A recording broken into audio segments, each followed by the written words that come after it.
Hello, great people, and welcome back to yet another amazing episode of the Escapades. So, are you a Kenyan citizen but you are born abroad and you are unsure on how you can apply for a Kenyan birth certificate while you are in Kenya? So, guys, you are in the right place. So, I'm going to be showcasing on how you can apply for a Kenyan birth certificate while you are born if you are born abroad, either by Kenyan parents or by Kenyan parents who have become citizens of another country. So first things first, let's start into it. And first things first, you'll have to register for an e-citizen account using the credentials. And if you don't have access to an e-citizen account, probably because you don't have even a Kenyan ID, you'll have to maybe use a friend or a parent, mostly a Kenyan parent who had already a Kenyan ID or a Kenyan passport to apply for this. So you'll come to the citizen account and come to the civil registration services.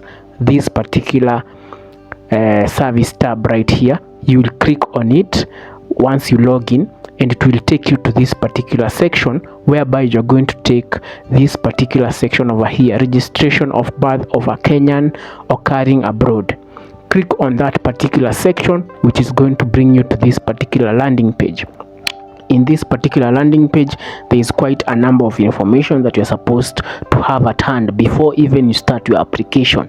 Yes, you're going to fill in the application form, but there is a number of documents that you require to show that proof that you are actually a Kenyan but you are born abroad. So first things first, you will fill the application form, you will upload the required documents, you will also make a payment, then you will present the payment receipt and all the required documents to your nearest Kenyan foreign mission or CRS head office for verification. I hope you have understood up to there. So these are the requirements that you need so that you can apply for this certificate. A certified birth certificate from the country of birth, a certified passport for the child. If the person applying for this certificate is a parent of a child who is under 18, you'll also require a certified passport of the child, Kenyan or otherwise. It can be a Kenyan passport or a foreign passport. Number 3, a certified Kenyan ID or passport of the Kenyan parent, valid at the time of birth of the child. In case the other parent is not Kenyan, ID and or passport from the country of the origin.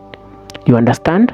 Then number 4, if the child is over 18 is over the age of 18, they are required to have a valid Kenyan passport or a certified declaration or a certified letter of regaining Kenyan citizenship.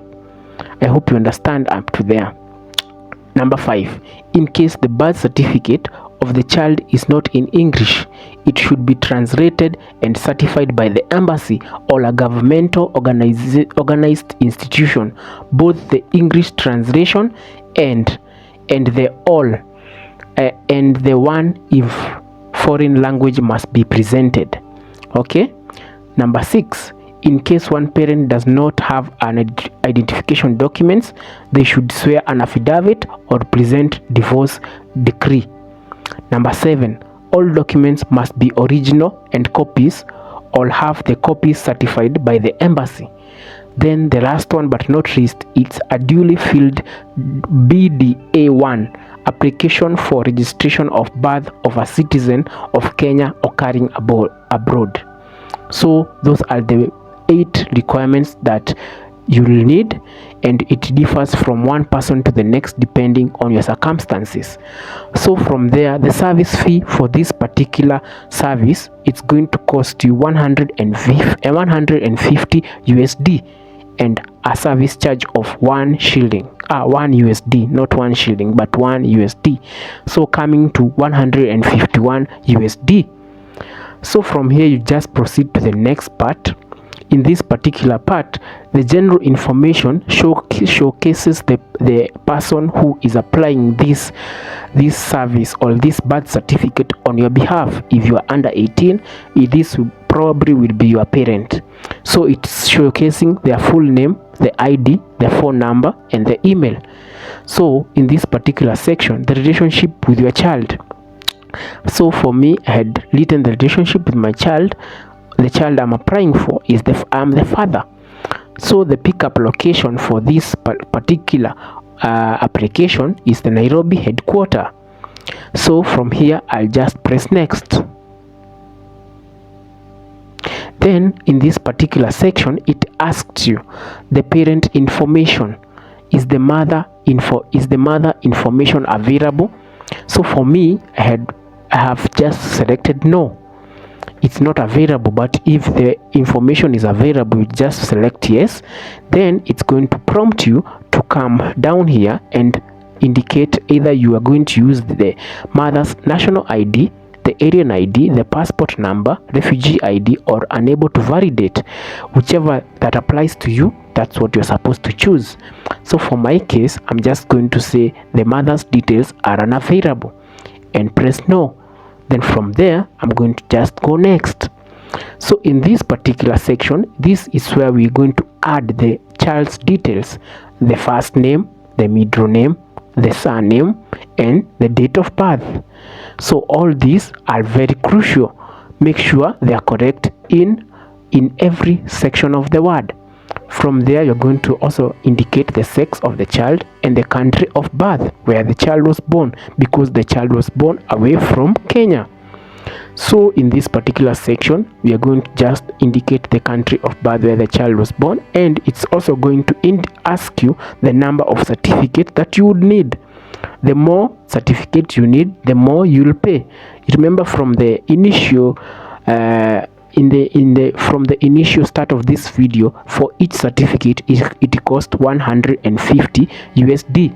So the more certificates you need, the more money you're going to pay. So for me, in this particular part, I have said I need how many? I need 3 certificates.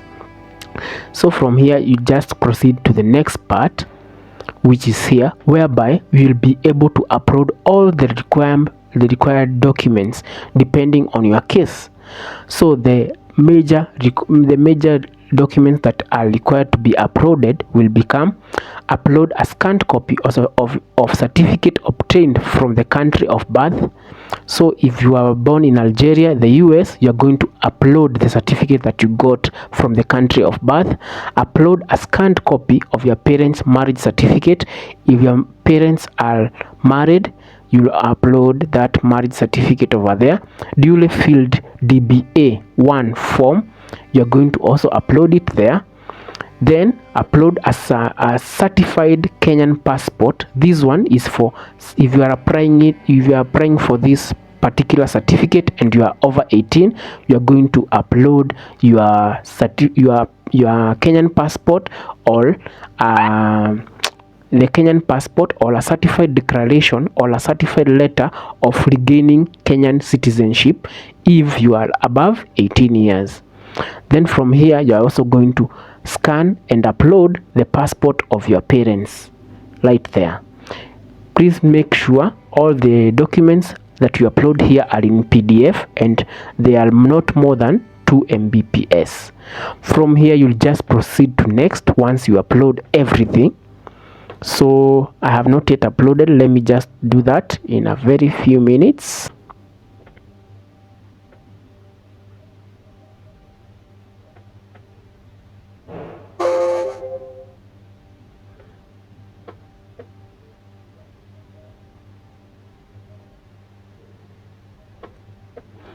So for the purposes of this video, I have just uploaded a few things, just random documents. Then I'll press next, whereby it's going to take me to the declaration section, whereby it says, I, Clinton Murage, certify that the information issued is correct and the best of my knowledge. I'm just going to say yes, and I'm going to preview everything that I have written in that particular application. As you can see, Once you are done with this, you just come here to complete, and it will take you to the payment section, as you can see. So as you can see over here, it has not taken me to the payment section immediately. It has taken me to the verification section. You can see this stage over here is showing me it's under vetting. You see the registration of birth of Kenya occurring abroad. So it has taken me to this particular stage, which is known as vetting. Okay, let me give you a small overview of why this happens. Mostly this happens when they are not quite sure if you are given the legitimate information. I have seen this happen while we are applying for the Kenyan passports for people who live in the Somali areas, somewhere like Mandera and all that. So in this case, after this particular stage of vetting, once they certify that all the information you have given is correct, that's when you'll be able to pay this amount over here, this 150 USD for your certificates. Once you pay for that, you'll just wait for a confirmation that your certificate is ready via SMS. Then you'll have your certificates handed to you. So I hope you have enjoyed this video, guys. I hope you continue to like, subscribe to our channel, and until next time, guys, goodbye.